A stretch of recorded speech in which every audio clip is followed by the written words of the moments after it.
excited about this topic since I saw it come up, and I think registered right away. So very cool. And I think we're in store for a pretty cool next hour. It's certainly going to be a treat. So thank you all for attending. As usual, I have a couple announcements, not too many today. I guess there's two, I think. First, for those of you who are chapter members and voted in the board elections, thank you very much for that. We got that done, and you will see the confirmation coming out shortly. But in short, the proposed slate passed, and so we have elected our board of directors for 2021 and mostly into 2022. Some are one-year terms, most are two. So you'll see some information about that shortly. Secondly, as we wrap up the year, and this is not official yet, but just to kind of whet your appetite a little bit, we're looking at doing another ProSci training course in early 2021. For those of you who might be interested in, if you've done ProSci training, you know it's awesome. You also know it's pretty pricey. We're able to offer somewhat of a discount through Charlotte and through the chapter, or through the Carolinas chapter, excuse me. No offense to the Raleigh people. I'm still working on this Carolinas chapter thing, and we're not Charlotte and Raleigh anymore, but through the Carolinas chapter of ACMP. So if you might be interested in that, start thinking about that, start getting any approvals. You think about how you might get approvals that you need from work, if you can get work to cover it, or if you're interested, start saving up your money now. It's worth it if you haven't done it, and that is probably going to happen. I think we're talking February-ish, but it hasn't been confirmed, so don't hold me to it, but just wanted to get you excited about something leading into next year. And that, I think, is about it. Hopefully you're getting the newsletters. If you're not, you can email me or anybody on the distribution list, and we will make sure you do that. Also, check out the ACMP Carolinas website. We have a beautiful new website. If you haven't seen it over the last couple of months, that's got a ton of awesome information out there to keep you up to date. So with that, I won't waste any more time, and I'll turn it back to Sherelle. Am I giving it back to you? Yeah, I'm going to kick it off for Nicole here. Okay. So just a little bit about today. Do you have a change process that you need to make happen? Do you ever feel stuck? Do you wish you had more energy to navigate the obstacles of change? If you answered yes, you are in the right place. If you answered no, you might be in a little bit of denial. So our webinar speaker today is Nicole Greer. She is on a mission to energize, impact, and influence individuals to be vibrant leaders through engaging what is possible and making it probable, also known as the change process. Nicole is a certified coach, an entrepreneur, and a race car driver. She races to work, she races to see her clients, she races home to love on her family, and tries not to be on a first name basis with the state patrol. She loves the race to win in life and business. Please welcome Nicole Greer. All right, Sherelle, thank you so much for that beautiful introduction. And yes, I try not to be on a first name basis with the State Patrol, but I don't know about you. I've got an impact catalyst personality, and so sometimes I'm going a little too fast. So trying to learn my lesson there. But I wanted to start out today by showing you guys this. Who knows what this is? I'm wondering if somebody would come off mute and share with me if they know what this thing is that I'm showing them. Does anybody know? Anybody at all? Okay. It's a stability thing. A stability thing. That's exactly what it is, a stability thing. And this stability thing is something that you find at the gym. And it is a great metaphor for what we're going to talk about today, which is this idea of tilting. And as you can see, it's a perfect circle. I'm going to try to get it in front of the camera. And when I get on it with my body, I put my feet on here, and then I start to use my core muscles. So using the Bosu ball here, I put my feet on here, I start to use my core muscles, just like somebody in the middle of change needs to start using their core character in order to make a change happen. So I'm going to go ahead and start sharing my screen. Hey, just one thing, Nicole. You guys, if you have any questions throughout the presentation, if you could put them in the chat, myself and Nicole will be kind of monitoring those, and then it will hopefully have some great questions that we can wrap up with at the end as well. Sorry about that, Nicole. Oh yeah, no problem at all. Yeah, everything gets to be messy if it needs to be. That's one of my change management rules. Everything gets to be messy if it needs to be. All right, so we are talking about tilting today, and I hope that many of you have taken your True Tilt profile at this point. If you signed up in the last seconds, don't worry. I'll get a True Tilt profile link out to you within the next 24 hours so that you can take the information I'm going to share today and actually put it to use with the content that I'm going to share.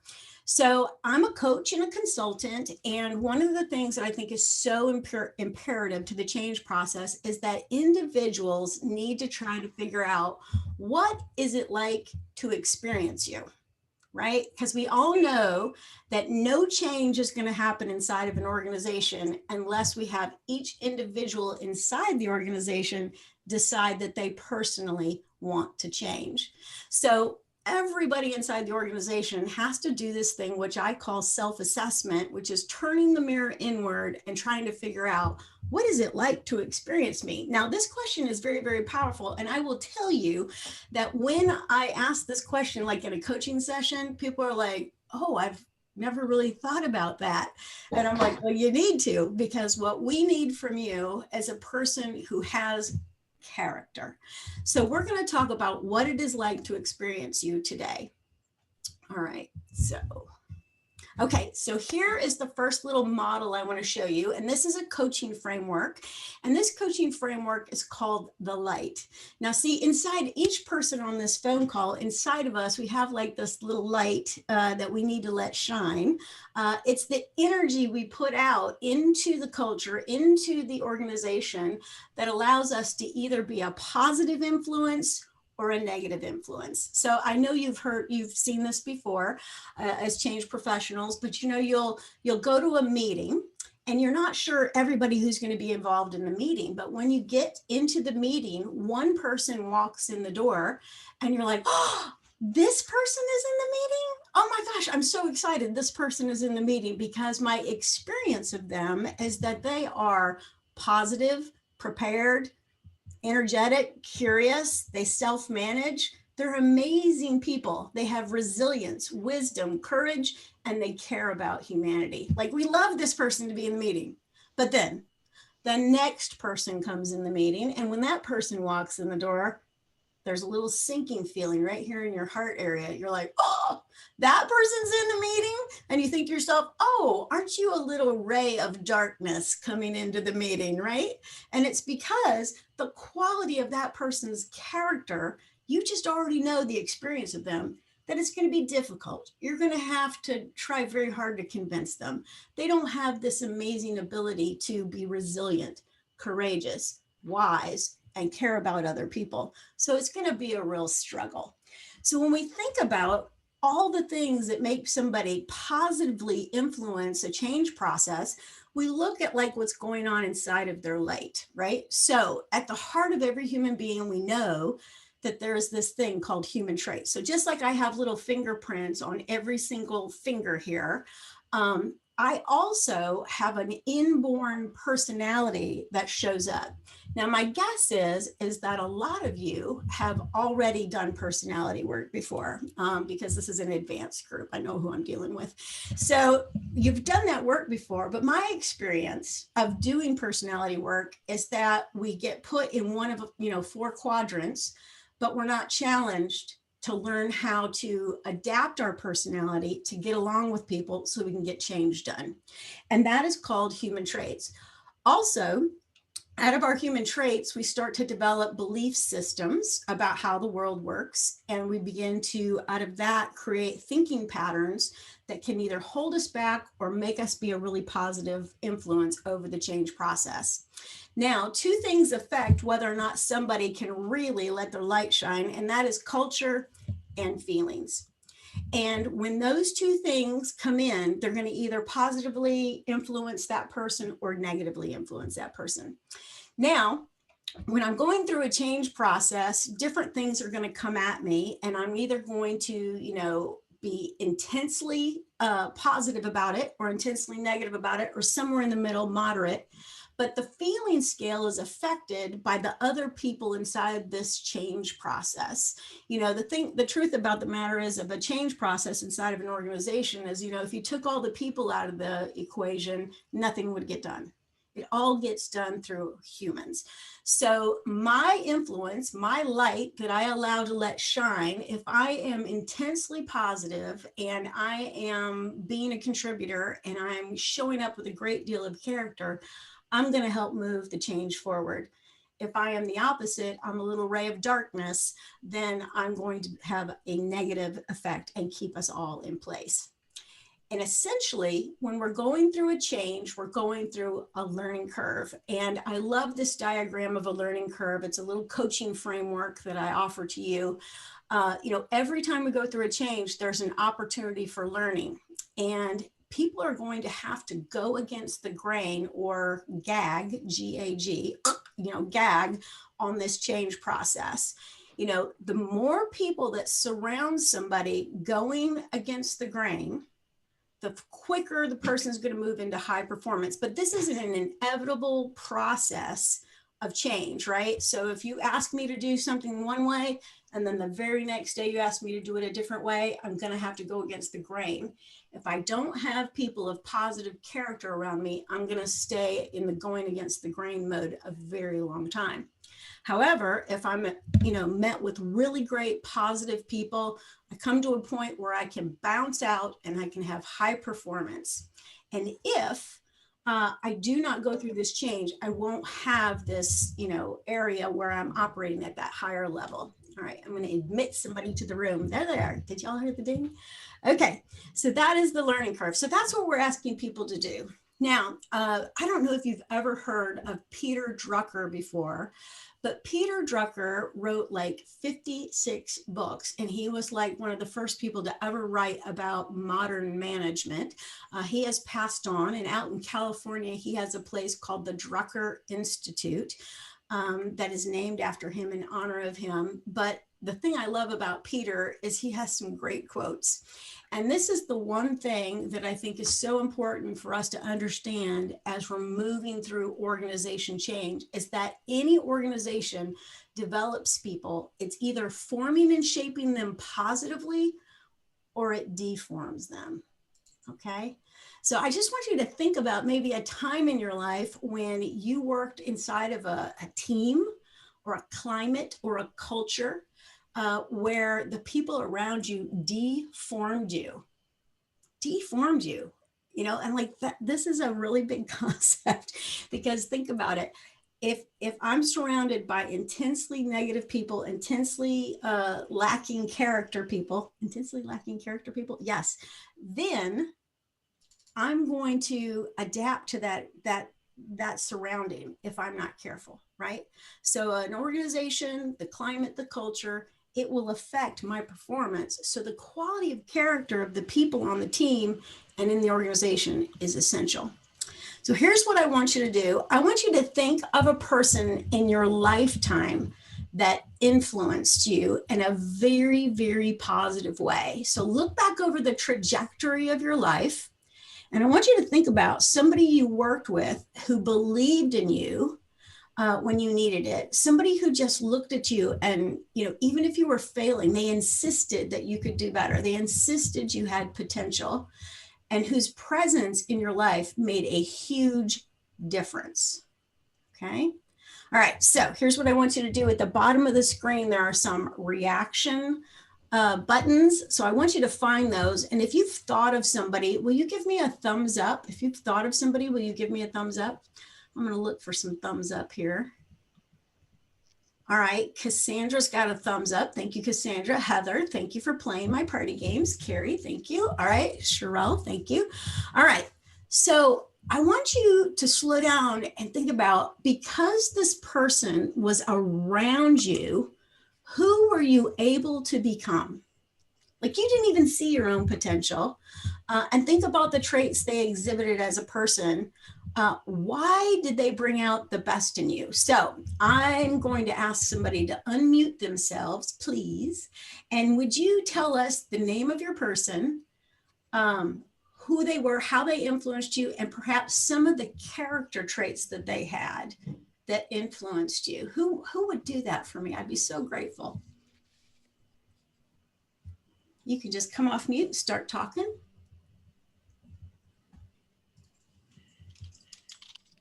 Oh, I hear Nicole, this is Cassandra Willis. If you need somebody to jump in, I can. You are beautiful, Cassandra Willis. You know, you should join her book club. I'm just saying. Okay, go ahead. Cassandra, tell us who your person is and the character traits of your person. My very first boss in television, his name was Bob Smith, and he gave me the chance to be a reporter and a producer and do all kinds of things. He gave me freedom. He trusted me, and he was very respectful of the things that I needed. And one of my favorite lines they used to say to me was, "Go figure it out." I love those 4 words. If you trust me enough to tell me to go figure it out, you bet I will. That's phenomenal. Okay, so I love that. Thank you for sharing, Cassandra. She is my favorite in the room, y'all. So thank you so much for being here. Y'all need to try harder if you want to be my favorite. But anyways, so this person in the picture here is Ann Starrett, all right? And so this is my person that influenced me. And let me tell you about Ann Starrett. Number one, she's the most trustworthy person I know. She was confident, passionate, inspiring, curious, courageous, innovative, wise, and she's faith-filled. And here's the thing, somebody like this has incredible self-esteem. They understand that they have to take personal responsibility for the surroundings around them. They don't look to blame or deflect. And they're very purpose-driven. They understand that the change that's going on, the things that are going on are almost personal responsibility and purpose-driven, all right? So that is my Ann Starrett. So she is the person that influenced me the most. We don't have time to go into it, but she changed my life. All right, now, don't you love a good Star Wars mention? Yes, say yes. So this is Darth Vader, right? And so now I want you to think about the person in your life or in your work life that you've had the greatest dissonance with, or what I like to call your sandpaper person, the person that rubbed you the wrong way. And you think of this person as the anti-leader. And when you're around this person, you can't stand it. You want to distance yourself. I want you to think of the traits of that person. Now be careful, that person could be on this very call. We don't want to mention any names, but think of the person who rubs you the wrong way. All right. So I'm going to call my person S. All right. So this person S that I worked with, I was in a collaborative effort with this person. And the whole time I was working with her, I felt manipulated, micromanaged. I felt like her comments were arrogant, judgmental, detached, opportunistic. It was chaos. She would change stuff up without anybody knowing. And just really, she was a real bully. And here's the thing. I think this person was acting out that way because they didn't have self-esteem. They weren't taking personal responsibility. And they didn't operate in a purpose-driven way. It was a very self-oriented way. So we've got people like this involved in our change processes, and that's just the hard, cold truth about the whole thing. So helping people understand what it is like to experience them is absolutely essential. And many of you on this call may already be familiar with Otto Scharmer. He did a research paper called Theory U, Leading from the Future as It Emerges. And this particular document, he talks about and researched the fact that when we go to hire people or to pick people to be on our teams in terms of, what we're looking for when we pick them to be on a particular task, and so we're looking for drive. Does this person have giddy up? Are they competent at their job? And are they smart? But the thing that Otto found was that character is kind of the blind spot of our time, that this is the thing that we really need to think about. And, my experience has been when I go to hire somebody new, it's almost like I've learned this lesson. I'd rather hire somebody who is good and a positive influence, and I'll teach them. how to do the job. I'll teach them how to make the change, but I'd rather work with somebody that has got that base character process figured out. They want to do good in the world. They don't want to be a Darth Vader. So character. Now, let's look at the difference between character and personality. Because like I said, I'm under the assumption that you all have done personality work before. And here's the truth about personality is that a lot of times people get labeled and they say, oh, I am who I am, so deal with it, right? It's almost like we give them the personality assessment and they lock into it and they use it as maybe an excuse for how they're going to behave during the process. But the difference is that character is this ability, again, to step back, to examine what is it like to experience me, and take responsibility for how they behave, and have this mindset, this agile mindset. I will always work to improve my interactions with others, which is so important, right? We've got to always be improving our interactions with others so we can improve the change process. So Sherelle, I just want to check in with you real quick. Is there anything going on in the chat or anything like that that I need to take care of? Not yet. Okay, all right, I just want to make sure. All right, very good. All right, so how is character different from personality? So here's the truth. Personality traits are rigid. So remember when I was talking about the light, right? Hardwired into you is your personality. And the reason I know that this is true is because I had 2 children, and one is one way and one is the other. I mean, many of you on the call can totally relate to that. Like, how did these children come from the same parents, right? So personality traits can be positive or negative, lead to extremes. They're fear-based. They can trigger unproductive conflict, which gets in the way of our change, offer excuses, manipulate others. But here's the difference. Character is universally positive. And people who have great character typically are balanced and have a consciousness. Like, they are concerned with how they show up, and they want to make sure that they are doing the right thing. And it's strength-based. It increases productivity. It encourages responsibility, and people choose their character. The personality is hardwired, and we choose to be people of character so we can expand our positive influence. So the second powerful question I have is, how agile are you? And we all know that, like, in the change process, agility is a thing. And our natural habitual character strengths and traits show up in the process. So if you've taken your assessment already, you may have glanced over it, or you've got it right there in front of you, and your report would look something like this. And you would have a picture of the model on the report. So you can pull that out and look at that. And we'll see here that there are basically 4 quadrants to your character. Okay, so I want you to think about that. The first quadrant is spirit. So we have this, inner energy that comes out. This is the thing that allows us to be a visionary, the thing that allows us to be persuasive, the thing that allows us to inspire others.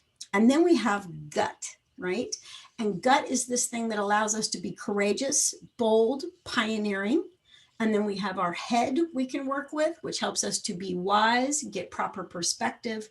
And of course, the ability to work with our heart so that we can have compassion and empathy and understand how our personal relationships are so important to the change. All right, so here's the character science chain that is the underlying science behind the TILT process, and looking at the TILT model is that, if we be a certain way, right, we have this internal core character. Remember, we're getting on our Bosu ball here, right? We're working on our core, and we be people of character.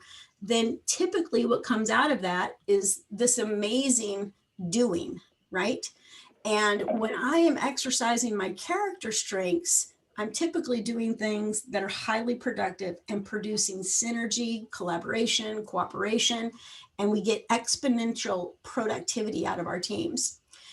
That creates a beautiful team climate. right? So if I'm in the group and Sherelle's in the group and Carrie's in the group and Cassandra's in the group, and we are all 4 women of integrity and character, and we're working very hard to be, spirited, courageous, wise, and care about the others around us, we're going to create this beautiful team climate where we're going to get stuff done. It's going to go high, high, high trust. And when we do that, we have generativity or greater productivity, creativity, and innovation. And when that innovation happens, then we've got the change going on. And then all of a sudden, our company, our organization has a competitive relevance because we're changing, keeping up with the times and the technology. So we want our being to inform everything. Now, this is a great read. Write this down, write this down. Maybe we should do this book, Cassandra, in the ACMP book club. We'll see. I think I put it on my suggested list, but it's called Return on Character. And it's The Real Reasons Leaders and Their Companies Win by Fred Keel. And he says that if you have your organization focus on character, you're going to have almost 5 times more return on assets, which you just can't really deny that, right?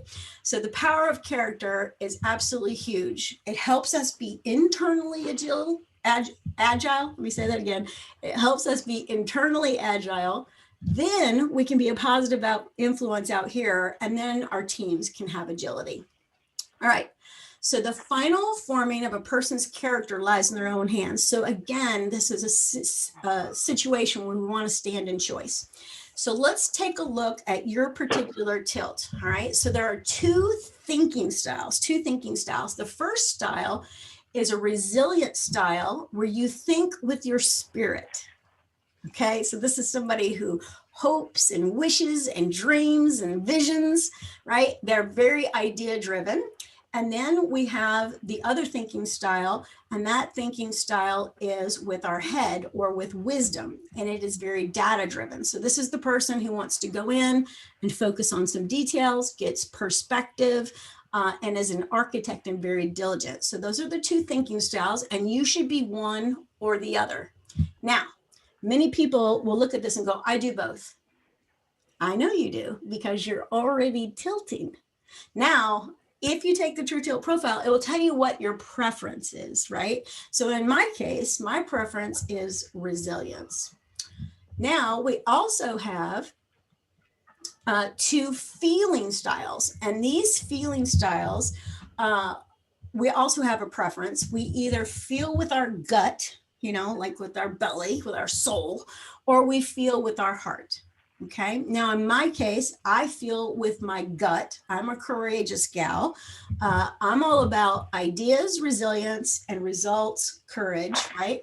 And other folks are more tilted towards humanity and heart and people driven. So in the middle of a change, one group of people is trying to get results and the other group is trying to make sure everybody's okay.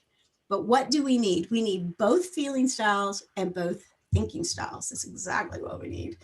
So if you combine your thinking style with your feeling style, you get your true tilt. And the first true tilt we're going to look at is connection. So if your little report came back with you being a connection, it's somebody who is heart, people driven, humanity all day, and resilient, spirit, and idea driven. These are the people, I call these the nice people. Okay, so these people do what you ask them to do. They go above and beyond, and they just want to make sure everybody's going to be okay. So they are always making connections and making sure everybody's feeling great. So these are just amazing people. Then we have our second group, which is resilience. Okay, so they think with their spirit, idea driven, but they want to get results. And they are what we call an impact or a change catalyst. Okay, don't miss that language, right? Change catalyst. So that's where I hang out. I hang out in impact. That's my digs. So I love to go out, tell everybody what we're going to do, and like get the plan together and take action. So that is an impact. Then we have our third style, and our third style is a structure. This person feels with their gut and they think with their head. Oh my gosh, these are our project managers. These are the people who have the details, the Excel spreadsheets, who make it all happen and who's holding everybody accountable. Very valuable in the change process.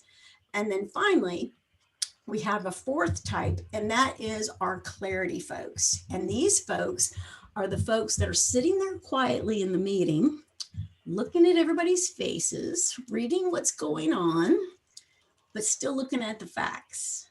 Oh my gosh, clarity people are awesome. They can balance the people piece with the result piece, right? With the tech piece. So very, very good at data and people, and can kind of weave those two things together. So you are either one of those four particular types. So I'm wondering if anybody on here, if you would give me a thumbs up if you found what type you were, if you have your report. I'm going to look across here. I got lots of folks. Let's see. Few people. Okay, great. Thank you so much. All right, great. All right, so let's talk about the connection tilt. Remember I said these are the nice people, and these folks are cross-pollinators. These people typically have the ability to go from like one team to another team and, you know, bring a connection between two different teams. They can coordinate between two different silos that exist inside of an organization. They're great at connecting people. And these people, again, are have character traits naturally that I think are really important for change. They are great at building trust, empathy, they have likability, they're open, they're inspirational, and they are seriously creative. And we call them, you'll see up here, it's a cross-pollinator. So this person is wonderful in a change process because they can message in really, really beautiful ways. Okay, now again, these people are humanity and heart and people driven and resilient spirit idea driven. Now here's the stress point we want to take a look at is that some folks, you know, when their connection, they can get overdone. They can get stressed out if they're not managing the quality of their character, right? And if you have humanity as your feeling style, you can get overwhelmed and then deflect. And so my favorite phrase for that is, you know, not my animals, not my circus, right? And so they will deflect responsibility. So when they get under stress, that's what happens. And then also the stress response in the change process could be, I'm just out of here, or I don't want to do this, or I'm peacing out, I'm going home, whatever. So that's where they can get themselves in trouble if they're not self-managing. And so we can see here that, you know, if this person is leading the change, they can get overwhelmed easily, which can cause confusion during the change. And inside of them, they're feeling this internal experience of deflect or flee. Now we'll look at the impact change catalyst. As you can see here, our little lizard. And oh, let me tell you about the fact that these are lizards. Okay, so some people look at that and they're like, why is this a lizard? Let me tell you, it's about your amygdala back here. So at the back of your brain, you have a little teeny tiny part called the amygdala. It's affectionately known as the lizard brain. And so that's why all of the little characters are lizards. But the change catalyst, he, you know, just like this picture, he's flying high, he's got big dreams, big things he wants to do, and wants to go out and make an impact in the world. So that's our little lizard. And this person, again, is resilience and spirit, idea driven, and courage and results driven. But when this person is overwhelmed, they will go into flee mode, or they will go into fight mode. All right. Now, the beautiful thing about somebody who is I'm going to go back a change catalyst is that these are the character traits, and you can see them around the model here: openness, inspiration, creativity, confidence, boldness, and integrity. These are the things that they do very, very, very well. All right. So let me click through these and we'll go to the next one.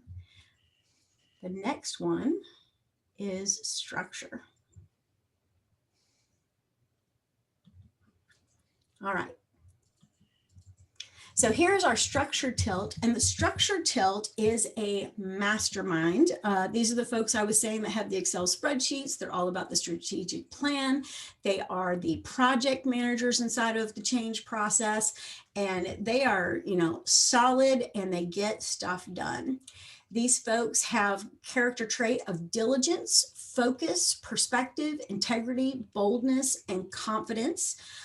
They again are going to be, courage, gut, results driven. And then they're going to be somebody who is wise and somebody who leads with their head. And so their stress responses are fight and freeze. So they're just going to freeze up. They're not going to, they're going to kind of get analysis paralysis as we move through the process if they are not careful. And the obsession that comes from these people during the change is that they are going to become micromanagers.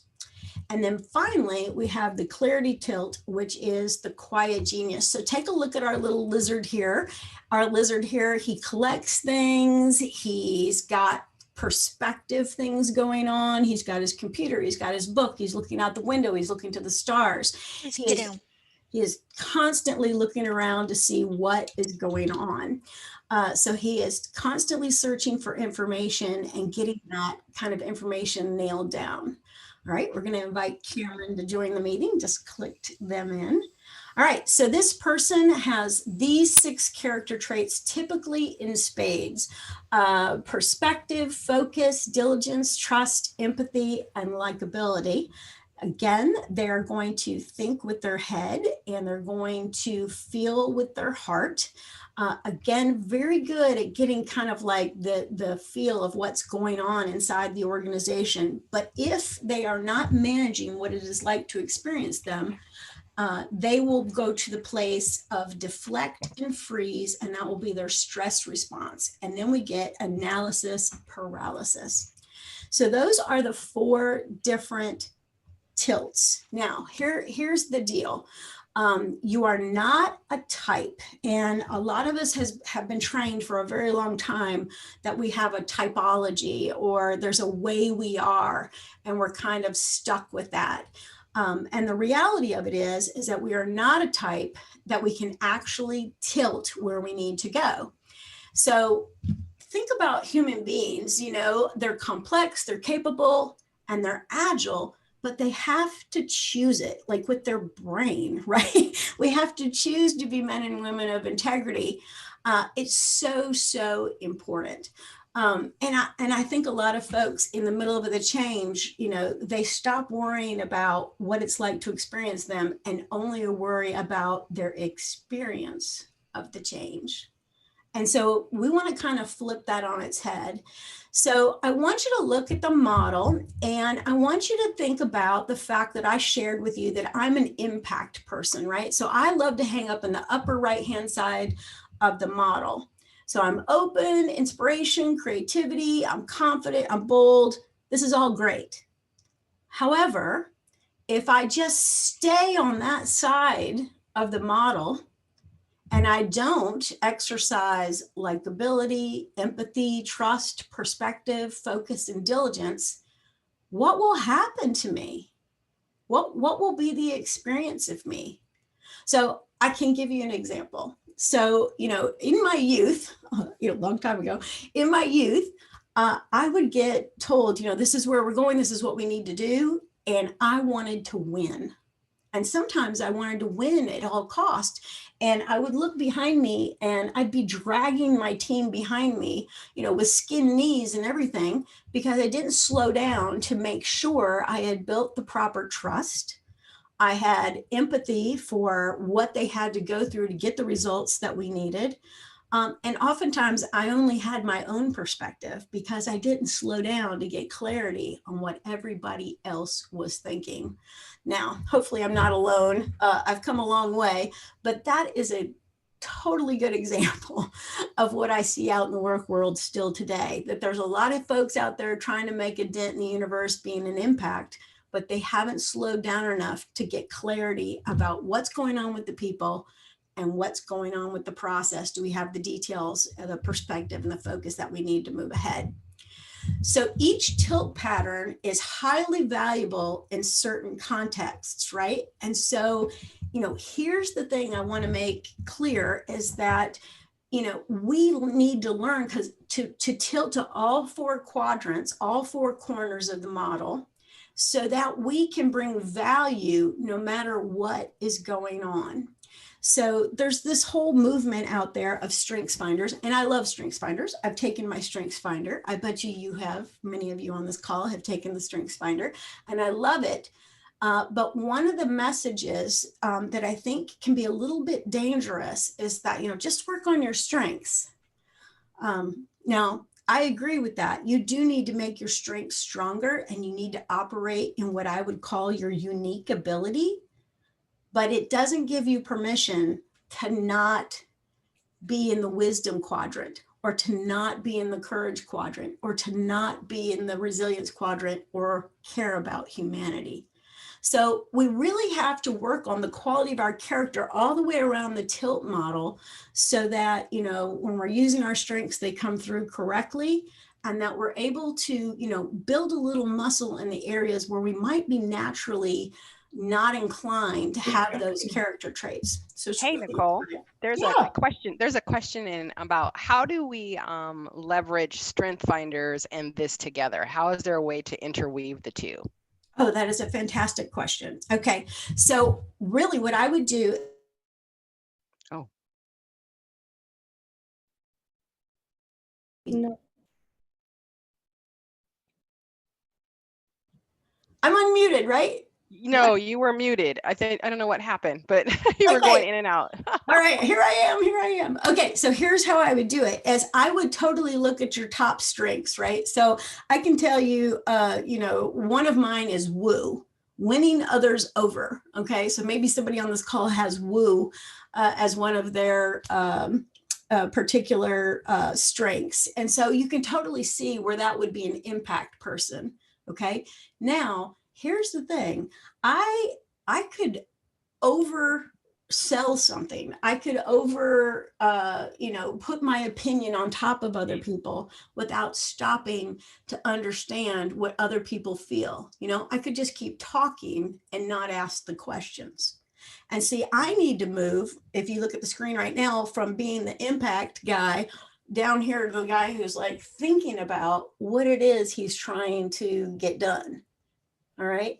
So, I think really, if you looked at the strengths that you have, and then on the strengths finders, it lists them in order, and the ones that you have at the bottom of your report are probably going to be your opposite tilt. Mm-hmm. But the main concern, the main message I want you to understand is that you do need to work on all the parts of you, right? That's where, like, you get true level 5 leadership, where you're able to be yourself, but flex to meet other people where they are, because that's how we get change done, is flex. So if I didn't answer your question, please come off mute and ask me again, and I'll try to answer it. But I think I did. All right. So the question is, in what situations is each tilt especially valuable? So when I think about that, what levels and places that these tilts are especially valuable, it's typically that the impact would be somebody that would go out and try to work with folks to get them to move the process forward. The structure, again, is somebody who is a project management person who is, getting all the ducks in a row, working on the structure, holding everybody accountable, those kind of things. And then the connection person is the person that might be on the team, making sure that things are coordinating across departments. And then the clarity, somebody who's stepping back, putting their head down, looking at, are we on task? Are we doing the right things? And do we have the right people in place? Are we moving forward in the proper way? So each situation for each tilt is important. And we want to learn to intentionally tilt, right? Instead of having an unconscious reaction to what's going on, we want to learn to move around the model. And earlier I spoke about rewiring, or about our brains and the amygdala, which is this reptilian brain. And the tilt has some emotional intelligence pieces woven into it, which I really, really love. But it will help you look at, am I reactive? What is it like to experience me? Am I deflecting? Am I freezing up? Am I fleeing? Am I fighting about this change? And if we get kind of like a mirror to look into, we can kind of see we can move all the way out to our neocortex, where logic takes place. And that's really what we want to do. All right.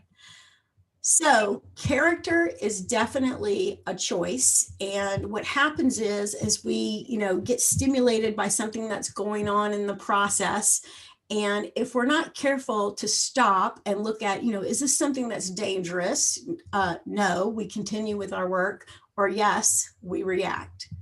And so a lot of times change is seen as dangerous to folks, right? And we need to help people understand that, change is not difficult, and managing our reaction to it is absolutely imperative to getting the change done. And if we don't know what our unconscious habitual reaction is, we'll derail and we'll flee, fight, freeze, or deflect, right? Causing chaos inside of the organization while we're trying to get this change done. So we want to do something different.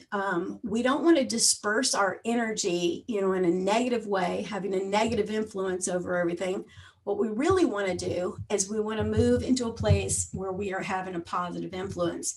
So this kind of is the last slide I'm going to show, but it talks about what drives my unconscious habitual reactions.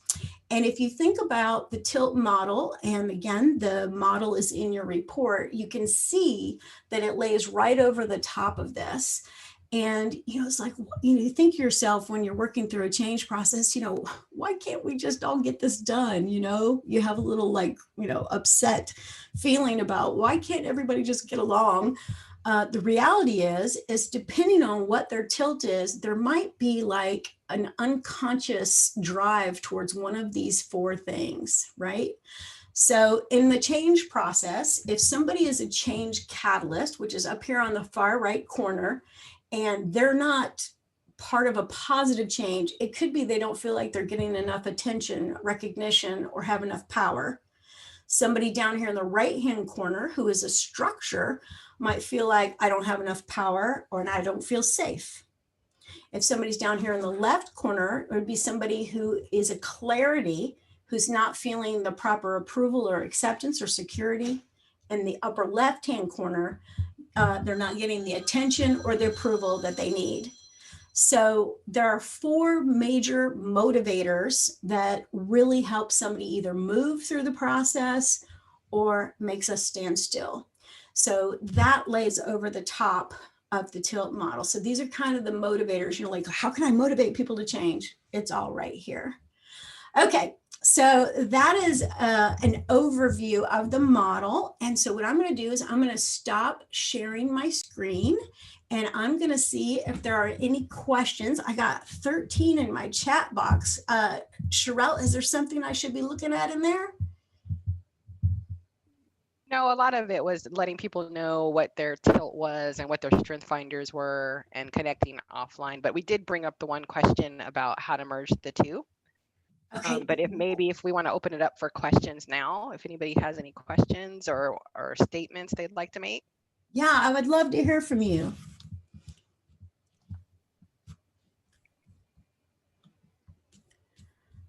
Oh, they must just. Hi, this is Heather. Hey, and I was just noting, and I appreciate the thinking, because I have heard people talk about strengths as only talking about strengths, but as a certified strengths coach, I can tell you that's actually a myth, and it's often perpetrated by people who don't really understand it. So thank you for showing for talking a little bit about how they work together, because I think models like Tilt, which I actually have taken years ago at Red Hat, and I think I might actually have shifted a little bit as I've worked on my strengths and sort of shifted where my comfort levels are back to where my heart really was years and years ago, before I started working for 35 years. So to me, I think this is really interesting, because I think Tilt can help you understand how you operate and give you insight to your strengths, which is really cool. And the other thing is that you can use your strengths to say, boy, if I'm struggling somewhere, I can think about how to apply my strengths to driving some change for myself, or to understanding other people who are somewhere else on the circle. So I totally agree. And like I said, I've taken the strengths finders, but I do think that people have that myth in their mind. So thank you for clarifying that. I think that all the different things that we do to kind of turn the mirror inward, there's like a particular one that resonates with you and helps you see yourself for the first time. So I think it's really important to do all of them, actually. All All right. right. So here's a question here Okay. is, what is your advice for folks who feel like they have character traits from all 4 quadrants, and isn't that ideal for change management? Oh, it is ideal for change management. Yeah. So if you are looking at the model and you're like, I got all that, then you're amazing and you're in the right profession and you're doing the right things. I think that you being able to go out and maybe coach other people that have that blind spot, that's really maybe might be your purpose and your, dare I say it, calling in the change process, is to help people see it. And character is a funny thing to talk about, because if I had, like I have all y'all, that's how we talk in Concord, North Carolina. I have all y'all on this call, right? And if I asked you to, don't raise your hand, but if I asked you to, are you all men and women of character and integrity? Everybody would say yes, like in a skinny second. Now, love me anyways. But here's the truth. Integrity and character is not a permanent state. It comes and it goes. And like, that's really the awareness I want people to have. It's like, today I was in a mood. And so it was not good to be around me. I was not a positive influence. But then tomorrow I'm in a good mood. Right? So what do we call that person? Somebody who's moody, right? So, I mean, the thing is like, we have to really realize that this quality of our character sends a huge message, whether or not you should join me on the change journey. So we really got to think about it. And I'll give you a quick example. So let's say I want to be thin. I want to be really, really thin and in shape and buff. Okay. So Sherelle and I were talking about being buff and in shape and having the right shoes earlier before y'all got on the call. But here's the thing. If I say that, but then I don't get on the treadmill and I don't lift my weights and I eat ice cream every meal, I'm totally out of integrity, because I said one thing and I'm doing another. And see, the thing about change is we're saying we're going this direction. So like, as much as possible, although I'm human and y'all are human, we got to really try to be in that positive character place at all times, so that we can get people to join us to keep moving forward, right? Light up the room so people can take a next right step. That's why I call it the light. All right, is there another question? Yeah, and so her second part, I think we can address at the very end, because I think you're going to give us a slide where if we want to know more information about TILT or we want to know about other assessments. So we'll save that one for last. Okay. The other one here is how can you apply TILT info to help folks in a career pivot who are stuck, not finding the right role despite how smart, experienced, and or successful they are? Oh, wow. Okay. Well, I think like any assessment that you take, whether it's Heather's Strengths Finder, the TILT that I work with, or Myers-Briggs, or whatever you guys pick, I think it's coaching them around the information found in that particular mirror, right? So I'm gonna call this TILT report like a mirror. And, I don't know about y'all, but I will go places and I will deliver this information and it will never get talked about again after I leave the building. And, and here's the thing, it all pays the same, but here's the thing. If we're going to invest in this, or we hire Heather, or we hire Carrie, or we hire Cameron, or whatever, to come and share with us this mirror that can help me understand myself, I need coaching around it, meaning that I read it, and then you have somebody that doesn't have skin in the game, like in your particular career, asks you powerful questions so that you can see how you are this way or you aren't this way, so that you can kind of start to get closer to or farther from what feels right. And I think people that are stuck are swirling. They got too much going on up here. And what they need is they need to tilt to the clarity corner of the model. And they need to get really in tune with their own humanity. And they need to take a really good look at proper perspective, right? They need to get things in perspective. And so somebody just asking you powerful questions can do all that. I think it's huge. All right. Do we have another question? I think there's like, what kind of problems, expensive problems, or how do you sell this to a corporation to be able to utilize Tilt and make it effective? That's really what this question is about. Like, what does it solve at a corporation? It allows you to hold people accountable for being able to operate in 4 different ways. Okay. So for example, I worked with an organization. It's a financial organization. And when I went into this financial organization and we did the Tilt, almost everybody was in the clarity quadrant. Almost everybody was in the clarity quadrant, and there were only 2 people, and the depth that I got in was the executive suite, and then I got to the mid-level managers. Only 2 of them were impact. So I want you to think about that for a minute. Look at your model, okay? So everybody naturally has the character traits and tendency to look at the data. Now, is this very important in a financial organization? Say yes. Okay. And then they cared very much about the people. And this was an established organization that's been around for like 75 years. They love their people. Now, how much impact are they having on marketing, getting new people inside the organization, developing customer sales techniques, et cetera, et cetera? They're not, because the default of the whole organization is towards clarity. Now, we can't just get rid of everybody and hire impacts, right? What do we need to do? Everybody needs to tilt. We need to tilt towards impact. So everybody's on the hook because, again, back to Otto Scharmer's, these people had drive, they had intelligence, right? And they had the ability, they had competence, but they have to gain the character strengths of impact, which is being bold, courageous, visionary, creative. Everybody needs to tilt immediately. So that's how you use it with an organization. You should tilt in that direction. And it brought the awareness that they needed. All right. Well, we are coming up on the 1 o'clock hour. Okay. Are there any other questions that people have, or do you want to get to that one slide? I think that you're going to show people if they want to get more in depth into Tilt. Okay, well, what I want to do instead, if I may, I'm going to do a zig. I'm going to zag. I want to show you one more tool, and then I'll actually upload it in the chat, or you can email me. And my email is Nicole@vibrantcoaching.com.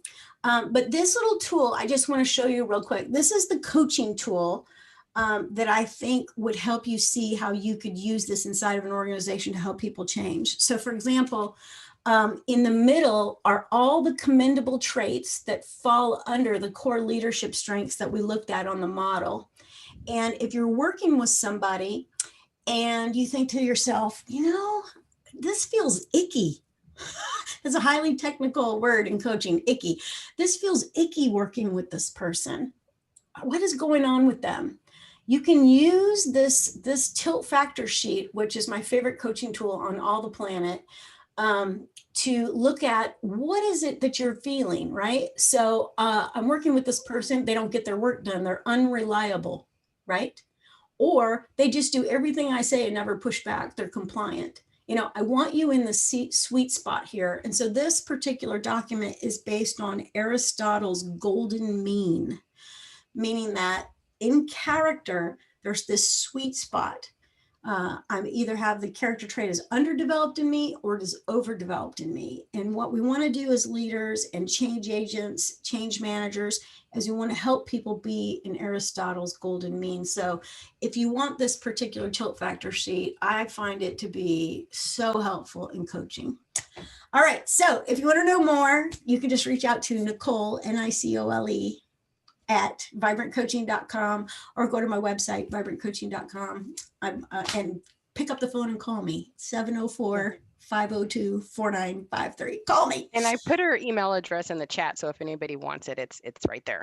Okay, fantastic. And I'm willing to stay late. I know Sherelle, she has to go. She's going shopping. But anybody else that wants to hang out and chit chat with me, I would be glad to chit chat for a few moments. But thank you so much for being part of the webinar today. And I hope it was helpful to you.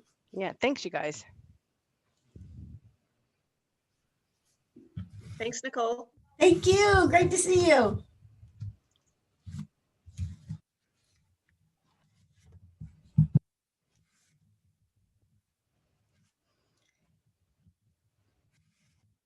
Looks like we've dropped everybody. That was great. Oh, good. I hope it was good. I hope they enjoyed it. They were, this hour-long thing is always a challenge. Okay, Wilhelm, are you